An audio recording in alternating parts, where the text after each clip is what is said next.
नमस्कार. गोदाई किचनमध्ये सगळ्यांचं अगदी मनापासून स्वागत. चला तर आज आपण मस्त असा हॉटेल स्टाईल आलू मटर कसा करायचा ते बघूया. अगदी घरच्या घरी हॉटेलसारखी चव येते आणि अजिबात वाटण घटण न करता मस्त अशी ही आलू मटरची भाजी होते. एकदम मस्त. ती पुरीबरोबर खाऊ शकता किंवा तुम्ही चपाती भाकरी कशाबरोबरही खाऊ शकता. आणि आपण हॉटेलमध्ये गेल्यावर कसं बघा पटकन काय सुचत नसेल तर आलू मटर ही भाजी मागवतो. आम्ही तरी असंच करतो. तर आज तीच भाजी कशी करायची ते दाखवते. तर आधी पातेल्यात तेल घ्यायचं. तेल थोडंसं 1-2 चमचे घेतलं आहे मी. थोडंसं जास्त घ्यायचं अगदी नेहमीपेक्षा, कारण आपण ही भाजी जी आहे ती अगदी हॉटेलमध्ये मिळते तशी करतो. आता एक मोठा चमचा भरून बटर घेतलं आहे. याच्याऐवजी तुम्ही 1 चमचाभर तूपही वापरू शकता. तूप किंवा बटर घेणं गरजेचं आहे. आता आपण ही हॉटेलमध्ये मिळते तशीच भाजी करतो आहे, त्यासाठी तूप किंवा बटर घालणं गरजेचं आहे. आता तूप आणि बटर आणि तेल छान कडकडीत गरम झालं की याच्यामध्ये आपल्याला जिरं घालायचं आहे. 1 मोठा चमचा भरून जिरं घातलं आणि 4 ते 5 कढीपत्त्याची पानं घातली. कढीपत्ता छान तडतडला की मग याच्यामध्ये कांदा घालायचा.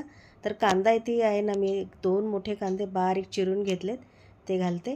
आणि आता कांदा छान आपल्याला भाजून घ्यायचा आहे, छान परतून घ्यायचं आहे. आता ह्या भाजीला बघा कांदा जो आहे तो एकदम छान करपूसपर्यंत भाजून घ्यायचा, म्हणजे लालसर होसपर्यंत भाजून घ्यायचे. जास्तही करपू नका, पण लालसर कच्चा ठेवायचा नाही. तर या भाजीला कांद्याचीच छान चव आली पाहिजे. आणि इथे मी आलं आणि लसूण कुटून घेतलं आहे. 10-12 लसणाच्या पाकळ्या आणि 1 इंचभर आलं कुटून घेतलेलं आहे, म्हणजे असं चेचून घेतलेलं आहे. तुम्ही तुमच्याकडे पेस्ट असेल ती वापरली तरीही चालेल. आता आलं आणि लसूण छान परतून घ्यायचं. तुम्ही बघू शकताय कांदाही छान परतला आहे, करपलेला नाही, पण छान असा परतून आलेला लालसर होसपर्यंत. आता यामध्ये थोडंसं मी अर्धा चमचा हिंग घातलं आहे. तेलाबरोबरही हिंग परतून घ्यायचं. मसाला ग्रेव्ही झाल्यानंतर हिंग घालायचे नाही, तर तेलामध्येच हिंग परतून घ्यायचं, म्हणजे स्वाद खूप छान असा येतो. आणि 1 टॅमॅटो लाल बुंद असा टॅमॅटो घातला आहे मी. ही भाजीची नेहमी 2 ते 3 जणांसाठीच करते, थोडीशी करते, त्यामुळे एवढंच साहित्य मी वापरलेलं आहे. तुम्ही तुमच्या गरजेनुसार कमी जास्त करू शकता. आता टॅमॅटो छान परतूसपर्यंत आपल्याला वाट बघायची आणि मग बाकीचे कोरडे मसाले ते घालून घ्यायचे. आता यामध्ये 1 मोठा चमचा भरून दही घेतले. हे दहीसुद्धा घालणं गरजेचं आहे.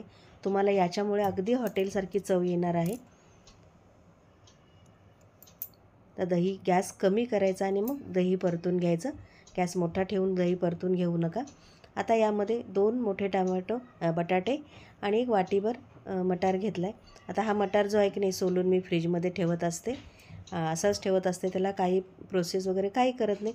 फ्रीजरमध्ये ठेवून देते. अगदी 2 महिने चांगला राहतो असा हा वाटाणा. तर वाटीभर वाटाणा घेतला. आता तेलामध्ये हे सगळं परतून घेतलं मी, बटाटा आणि वाटाणा.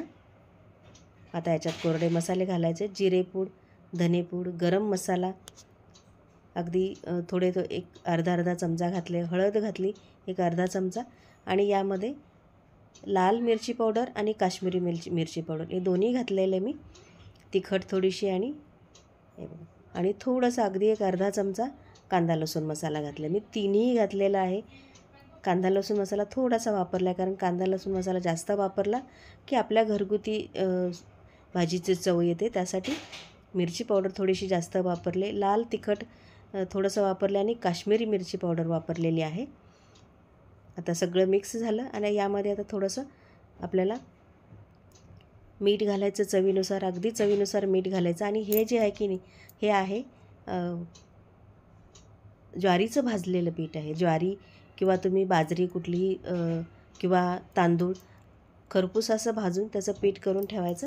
हे मी ज्वारीचं पीठ ज्वारी भाजून पीठ बनवून ठेवते.